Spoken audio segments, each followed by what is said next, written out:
Welcome back to my channel math वाला भाई में आपका स्वागत है। दोस्तों आज का जो आपका टॉपिक होगा वो होगा साइंस का टॉपिक होगा और साइंस के इस टॉपिक में हम पढ़ेंगे प्रकाश का परावर्तन। देखो प्रकाश का परावर्तन हर एक एग्जाम में आता है। आप 9th से लेके किसी भी एग्जाम की तैयारी कर रहे हैं तो प्रकाश का परावर्तन से रिलेटेड क्वेश्चन आते हैं। आज हम प्रकाश के परावर्तन को बहुत ही डीपली समझाएंगे। पूरी वीडियो आप जरूर देखना। 100% आज के बाद ये टॉपिक आप कभी नहीं भूलेंगे। तो क्या होता है प्रकाश का परावर्तन, चलो समझते हैं। मान लेते हैं, ठीक है, मान लेते हैं कोई चिकनी सतह है, ठीक है, ये कोई चिकनी सतह है।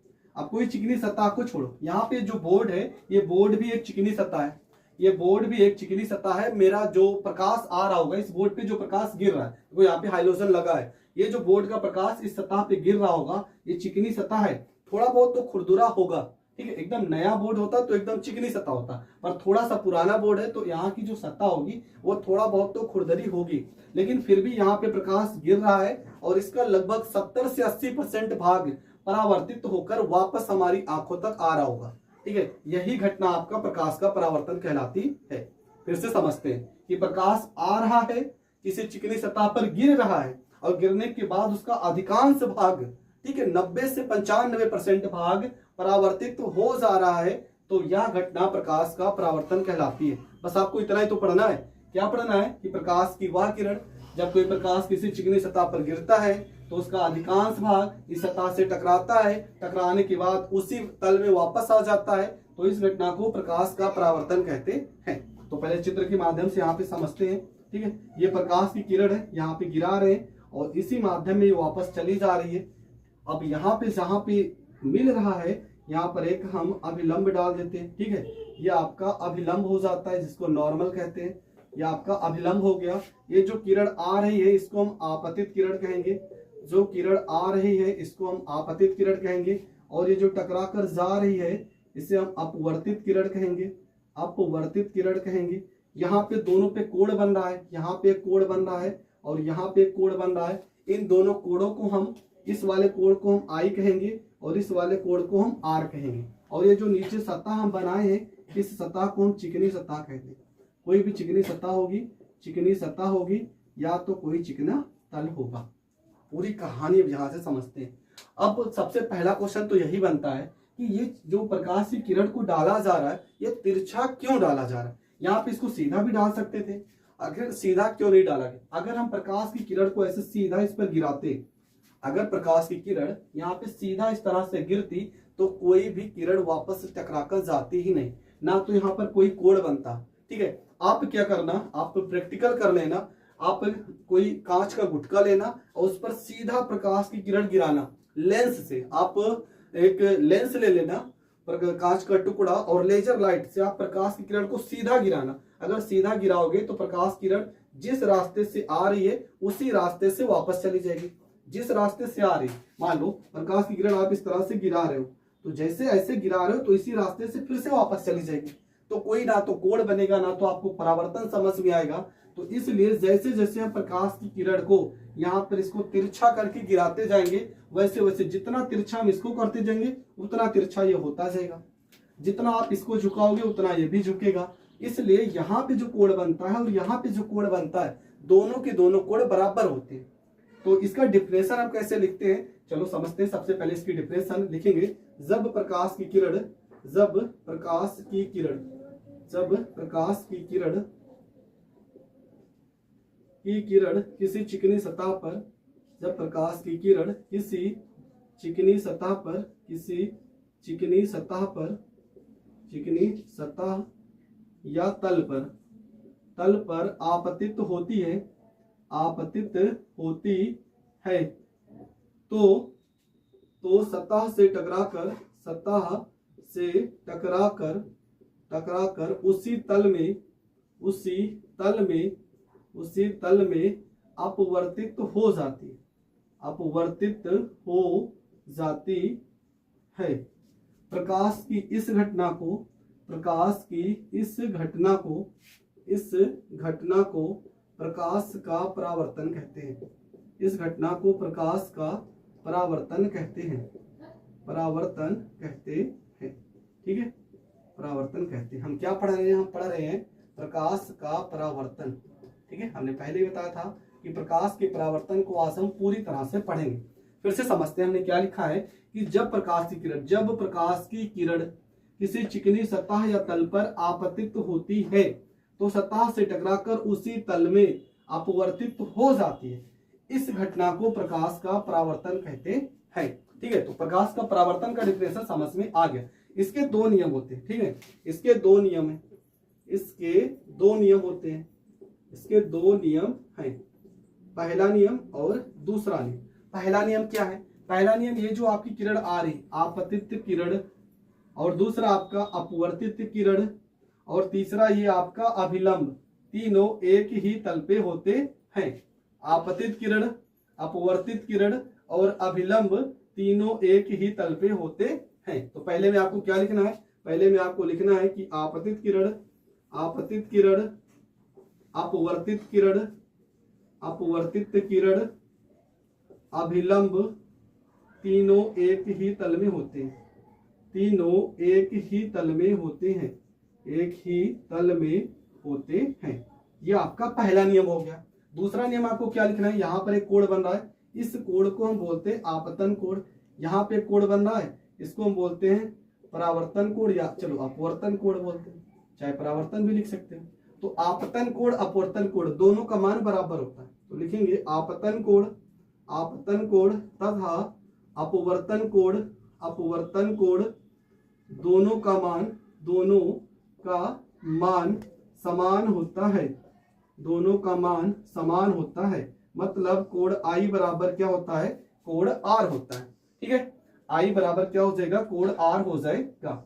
हमने इसका डिफिनेशन और इसके नियम को लिख दिया। अब और डीपली इसको समझते हैं। देखो यहाँ पर जो कोण बनेगा, मान लेते हैं आपतन कोण कितना होगा? मान लेते हैं आपतन कोण होगा 30 अंश। तो अपवर्तन कोण कितना होगा? अपवर्तन कोण भी कितना होगा? 30 अंश होगा। अगर आपतन कोण का मान 45 अंश दिया है तो अपवर्तन कोण का मान भी कितना होगा? अपवर्तन कोण का मान भी 45 अंश होगा। लेकिन हमें दिक्कत कहाँ पे आती है वो समझते हैं। ये सब आप स्क्रीनशॉट ले लीजिएगा। वैसे हम इतनी बार अच्छे से डिफिनेशन बोलते हैं, आप लोग जैसे जैसे हम बोलते हैं वैसे वैसे लिख लीजिए। ठीक है, जिससे आपका और अच्छे से तैयार हो भी जाएगा। अब हम इसके थोड़ा से और अंदर इसके जाते हैं और समझते हैं यहाँ पर हो क्या रहा है। आखिर में यहाँ पे जो कोण बन रहा है, यहाँ पे जो कोण बन रहा है, अब अगर देखा जाए तो यहाँ पर भी तो कोण बन रहा है। यहाँ पे हम दूसरे कलर से कर रहे हैं, ठीक है, ताकि आपको समझ में आए। यहाँ पे भी तो एक कोण बन रहा है, यहाँ पर भी तो एक कोण बन रहा है। आखिर उसका पता हम कैसे लगाएंगे? तो समझते हैं। इस चित्र को समझने से पहले अगर देखा जाए तो ये जो लंब डाला गया है, ये लंब कितने का होगा? ये लंब होता है 90 अंश का। ये जो है चिकनी सतह, मान लो क्वेश्चन हम दे रहे हैं। क्वेश्चन है कि एक प्रकाश की किरण चिकनी सतह तथा आपतित किरण के साथ 30 अंश का कोण बनाती है तो अपवर्तन कोण ज्ञात कीजिए। अगर ये प्रश्न आ जाए तब आप कैसे करेंगे? कुछ लोग क्या करेंगे, देखेंगे यहाँ प्रकाश का परावर्तन का क्वेश्चन है, आपतित किरण 30 अंश का कोण बना रही है तो सीधा अपवर्तन कोण भी 30 अंश से मार देंगे, पर गलत है। यहाँ पे क्या कह रहा चिकनी सतह और आपतित किरण के साथ। तो चिकनी सतह ये नीचे का लाइन है और आपतित किरण ये है, मतलब यहाँ वाला कोण का वैल्यू दिया गया 30 अंश और आपको ये वाला कोण का वैल्यू पूछा जा रहा है। ठीक है, अब आप खुद सोचिए, यहाँ पर जो लंब पड़ता है ये पूरा कितना होता है? पूरा का पूरा होता है 90 अंश। अगर यहाँ से लेके यहाँ तक 30 है तो ये बचा हुआ भाग कितना होगा? बचा हुआ भाग होगा आपका 60 अंश। पूरा का पूरा होता है 90 अंश। ये यहाँ से लेके यहाँ तक अगर 30 अंश है तो ये बचा हुआ भाग 60 अंश होगा। अगर ये 60 अंश है तो अपवर्तन कोण भी कितना होगा? 60 अंश होगा। और यहाँ पर कितना? ये 30 है तो ये भी आपका 30 अंश होगा। तो ये चीज आप जरूर देख लेना कि यहाँ पर लिखा क्या गया है। चिकनी सतह लिखा गया है कि आपका आपतन कोण की अपवर्तन कोण लिखा गया है। तो यहाँ पर जो अभिलंब डाला जाता है वो हमेशा 90 अंश का होगा। आपतन अपवर्तन कोण बराबर होंगे हर केस में, लेकिन यहाँ पर आपको ये प्रश्न में देख लेना है कि किसके बीच में कोण दिया गया है। जो आपतित किरण और चिकनी सतह के बीच में कोण होगा और जो अपवर्तित किरण और चिकनी सतह के बीच में कोण होगा, ये कोण भी आपस में बराबर होंगे। आपतन कोण, आपतित किरण किसे कहते हैं? जो किरण सीधे तल पर चिकनी सतह पर आकर गिरती है, जो किरण आ रही है उसे आपतित किरण, और जो टकरा के जा रही है उसे अपवर्तित या परावर्तित किरण कहते हैं। आने वाली किरण से जो कोण बनता है अभिलंब के बीच में, आपतन कोण किसे कहते हैं? तो आपको क्या लिखना है कि आपतित किरण और अभिलंब के बीच बनने वाले कोण को आपतन कोण कहते हैं। आपतित किरण और अभिलंब के बीच बनने वाले कोण को आपतन कोण कहते हैं। अपवर्तित किरण और अभिलंब के बीच बनने वाले कोण को अपवर्तन कोण कहते हैं। तो आपतन कोण और अपवर्तन कोण दोनों को अच्छे से समझ गए होंगे। आगे देखते हैं इसके बारे में और चीजें समझते हैं क्या होता है। ठीक है, अब यहाँ पे हम इसको देखते हैं कि इसके कितने प्रकार होते हैं। परावर्तन दो प्रकार का होता है। परावर्तन जो होता है वो दो प्रकार का होता है, दो प्रकार का होता है। पहला परावर्तन को हम बोलते हैं नियमित परावर्तन। नियमित परावर्तन रेगुलर रिफ्लेक्शन होता है। ठीक है, नियमित परावर्तन होता है पहला। मान लेते हैं कोई चिकनी सतह है, ठीक है, ये कोई चिकनी सतह है, ये आपकी जो है वो चिकनी सतह या तल है।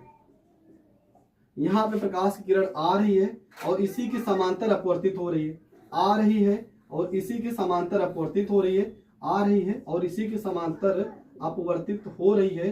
तब इस प्रकार के परावर्तन को हम नियमित परावर्तन कहते हैं। तो इसे समझते हैं नियमित परावर्तन किसे कहते हैं। जब प्रकाश की किरण किसी चिकनी सतह या तल पर आपतित होती है तो सतह से टकराकर उसी तल में उसी के समांतर अपवर्तित हो जाती है, तो ऐसे परावर्तन को नियमित परावर्तन कहते हैं। तो डेफिनेशन हम लिख दे रहे हैं कि जब प्रकाश की किरण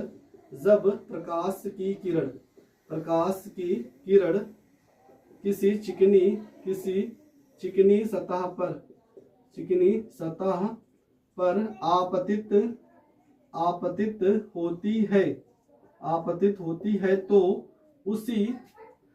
होती है तो उसी के समांतर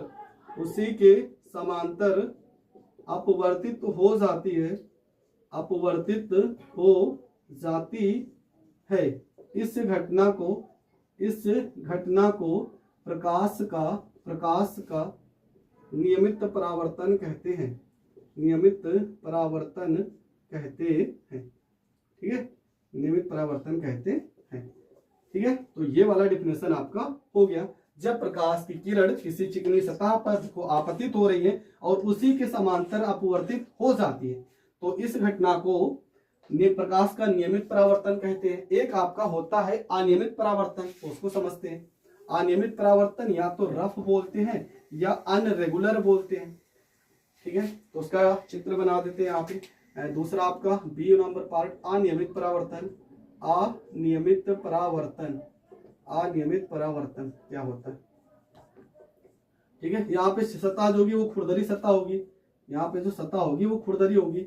यहाँ प्रकाश की किरण आ रहा है और अलग अलग दिशाओं में भाग रहा है। ठीक है, ये प्रकाश की किरण आ रही है और अलग अलग दिशाओं में भाग रही है। ठीक है, ये आपका खुरदरा पृष्ठ है। खुरदरा पृष्ठ है। तो डिफिनेशन क्या हो जाएगा? जब प्रकाश की किरण किसी खुरदरे पृष्ठ पर आपतित होती है तो अलग अलग दिशाओं में परावर्तित हो जाती है। इस घटना को अनियमित परावर्तन कहते हैं। तो लिखेंगे जब प्रकाश की किरण किसी खुरदरे पृष्ठ पर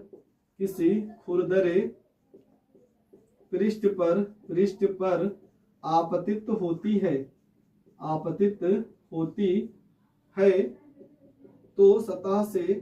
तो सतह से टकराकर अलग अलग दिशाओं में परावर्तित हो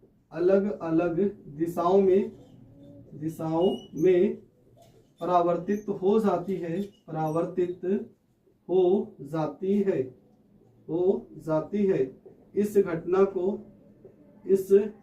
को प्रकाश का अनियमित परावर्तन कहते हैं। अनियमित परावर्तन कहते हैं। ठीक है, तो ये इसका डिफिनेशन हो जाएगा। अनियमित परावर्तन कहते हैं कि प्रकाश की किरणें आ रही हैं, खुरदरे पृष्ठ से टकरा रही हैं और अलग अलग दिशाओं में अगर चली जाती हैं तो इससे हम अनियमित परावर्तन कहते हैं। दुनिया में जो सबसे ज्यादा परावर्तन होता है वो अनियमित परावर्तन का होता है। ठीक है, अब यहाँ से कुछ हम फैक्ट आपको बता दें। ठीक है, परावर्तन से रिलेटेड कुछ महत्वपूर्ण प्रश्न। पहला प्रश्न सबसे, ठीक है, सबसे पहला टॉपिक तो ये कि दुनिया में अधिकतम जितना भी ज्यादा परावर्तन होता है, दुनिया में सबसे ज्यादा अनियमित परावर्तन होता है, अनियमित परावर्तन होता है, ठीक है, अनियमित परावर्तन होता है। अनियमित परावर्तन इसका मतलब देखो हर जगह समतल नहीं है। दुनिया में बहुत जितनी भी चीजें हैं लगभग 90% ऐसी चीजें हैं जो रफ है, ठीक है। रफ मतलब खुरदरा पृष्ठ है, और खुरदरा पृष्ठ पे प्रकाश अगर आपतित होता है तो पूरा का पूरा वो परावर्तित नहीं होगा। कुछ भाग ऐसे होंगे जो मान लो आप जिस कमरे में बैठे होंगे वहां पर दीवार होगी, अगर दीवार बहुत अच्छे से पेंट है तो समझ लो वहां पे प्रकाश किरणें आ रही होंगी, अच्छे से टकराएंगी। कुछ भाग उसका सिर्फ दीवार के अंदर या अलग अलग दिशाओं में चला जाएगा, जबकि पूरा का पूरा रिफ्लेक्टेड होकर आपकी आंखों तक आता है, इसलिए आपको वो दीवार बहुत अच्छी लगती है। लेकिन कुछ ऐसे भी पृष्ठ हैं जहां पे प्रकाश की किरण आ रही होगी, पूरा का पूरा पृष्ठ के अंदर चली जाती होगी, और वो चीज में परावर्तन उतने अच्छे से नहीं होता है। दूसरी चीज है, इसके एग्जाम्पल भी हम समझ लेते हैं, प्रकाश का परावर्तन क्या होता है, ठीक है। कोई भी चीज अगर आप देखते हैं, ठीक है, किसी भी चीज को देखने पर सुंदर लगना, ठीक है, सुंदर लगना, वो भी किसका एग्जाम्पल है, वो भी प्रकाश के परावर्तन का एग्जाम्पल है। कैसे, मान लो कोई नई कार खरीद के ले आए, कोई भी नई गाड़ी खरीद के लाएगा तो उसकी जो सतह होगी, उसकी जब कार को आप टच करोगे तो उसकी सतह एकदम चिकनी होगी, और प्रकाश की किरण उसकी कार पर गिर रही होगी, पूरा का पूरा प्रकाश आपकी आंखों तक आ रहा होगा, इसलिए आपको कार बहुत अच्छी लगती है। किसी ने नया कपड़ा पहना हो, नया कपड़ा जो होगा तो उसका सतह जो होगा वो इतना रफ नहीं होगा, थोड़ा बहुत चिकनी सतह होगी, जिस कारण प्रकाश उसके कपड़े पर गिर रहा होगा और आपकी आंखों तक आ रहा होगा, जिस कारण वो इंसान आपको थोड़ा सी अच्छा दिख रहा होगा, ठीक है। और भी एग्जाम्पल देख लो, किसी का नया घर हो, एकदम अच्छे से बढ़िया पेंट वेंट हुआ हो, अगर आप उसके घर को देखेंगे तो पूरा का पूरा प्रकाश की किरण उसके घर पर गिर रही है और आपकी आंखों तक आ रही है, तो भी आपका घर उसका घर आपको अच्छा दिखेगा। तो ये भी प्रकाश के परावर्तन का एग्जाम्पल है। और देख लो, मान लो किसी शादी में आप गए हो, आप दुल्हन को देखे होगे, जयमाले पे वो बैठी रहती है, चारों तरफ हाइलोजन लगा होता है, पूरा का पूरा प्रकाश उसके चेहरे पर गिर रहा होगा, उस समय उसकी जो सतह होती है, उसका जो फेस होता है, इतना ज्यादा वहां पे मेकअप होता है कि पूरा का पूरा उसका जो सतह होगा वो एकदम चिकना होगा। अगर सतह चिकना होगा तो प्रकाश की किरण उस पर गिर रही होगी और आपकी आंखों तक आ रही है, और आपको लग रहा होगा कि बहुत सुंदर है, जबकि सुबह देखने पर वो एकदम भूतनी सी लग रही होगी। तो ये भी आपके प्रकाश के परावर्तन के कारण होता है। दूसरी चीज, आपके प्रकाश के परावर्तन के कारण क्या होता है, आपने अखबार को देखा होगा, अखबार का जो उसमें लिखावट होता है वो बहुत छोटा छोटा होता है, क्योंकि उसका जो सतह होता है, अखबार का जो पेपर होता है वो खुरदरा होता है, खुरदरे पृष्ठ पे छोटा छोटा इसलिए लिखा जाता है क्योंकि प्रकाश की किरण उस पर गिर रही होगी और परावर्तित नहीं हो रही होगी, जिस कारण छोटे छोटे अक्षरों को हम आसानी से पढ़ सकते हैं। लेकिन अगर आपने कभी, आपके घर में भी छोटे बच्चे होंगे, आप देखना उनका जो बुक होगा, जो वो किताब होगी, उस किताब में देखना बड़े बड़े अक्षरों का प्रयोग करते हैं और बड़ा बड़ा सब कुछ लिखा होता है, क्योंकि जब उनके पेज को आप पेज को टच करोगे तो उसकी सतह बहुत चिकनी होती है, और इतना ज्यादा चिकनी सतह होती है कि उसमें अगर हम छोटा छोटा लिख देंगे तो प्रकाश की किरण उस पेज पर गिरेगी और पूरा का पूरा प्रकाश परावर्तित होगा, जिस कारण हम अच्छे से पढ़ नहीं पाएंगे। इस कारण क्या होता है कि जो छोटे बच्चे होते हैं उनकी किताबों में जितने भी शब्द होते हैं, जितने भी अक्षर होते हैं, उनको बड़े बड़े से लिखा जाता है, जबकि पेपर में ऐसा कुछ भी नहीं होता। प्रकाश के परावर्तन के कारण हम सारी वस्तुओं को देख सकते हैं, तो प्रकाश के परावर्तन के कारण भी हम देख सकते हैं। तो ये सारे एग्जाम्पल हम यहाँ पे लिख दे रहे हैं। तो पहला एग्जाम्पल, दूसरा, अखबार का पृष्ठ का पेज खुरदरा होता है, जिससे हम वस्तुओं को, हम अक्षरों को आसानी से पढ़ सकें,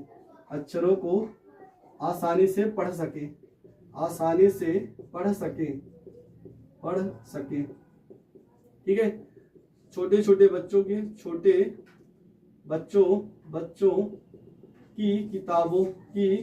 किताबों में शब्दों को बड़ा लिखा जाता है, ठीक है, लिखा जाता है। क्योंकि प्रकाश का परावर्तन वहां पर भी होता है। तो प्रकाश के परावर्तन से रिलेटेड सारी चीजें हमने बता दी है। फिर भी अगर आपको कहीं पे डाउट है तो आप कमेंट करके पूछ सकते हैं। तो मिलेंगे नेक्स्ट वीडियो में नए टॉपिक के साथ, जहां पे पूरी तरह से किसी भी टॉपिक को हम खत्म करेंगे। तब तक के लिए जय हिंद, जय भारत।